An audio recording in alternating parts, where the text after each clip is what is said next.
We were talking to her in the book about her marriage and how her marriage had been able to reach the milestone of two plus decades in Hollywood. And she said this, she said, marriage is not about our ultimate happiness.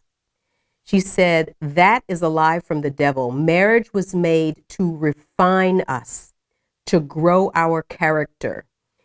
It exposes the worst in us so that we see the need for humility, grace, forgiveness, and most of all, our need for Jesus in our marriage. And that really hit me right where I was, because we have been sold, especially girls and women, sort of a bill of goods that, you get married and it's happily ever after, and this man is there to meet all of your needs, even those needs that are unspoken.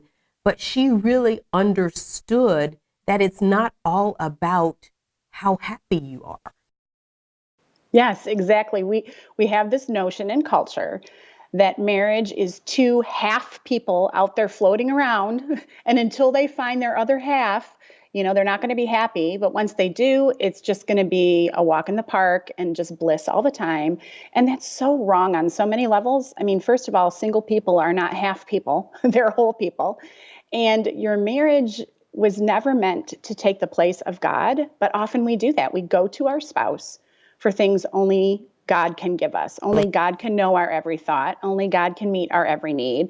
Only God can provide our ultimate joy and happiness. But we look to our spouse to do those things. And when they fail, which they will, we all will, then we get discouraged and think, well, this isn't what I thought. I thought this was supposed to make me happy. It's not supposed to make you happy at all.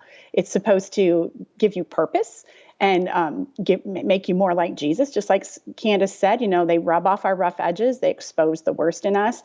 And that kind of sounds a little awful, but really it's a good thing, because that is the place where we grow. I mean, what Christian doesn't want to be more like Jesus, right? We think we want to be more loving, patient, kind, faithful, forgiving, all of those things. We want to be like Jesus, but often we don't recognize that God plops our spouse down in our life to give us the chance to practice all of those qualities.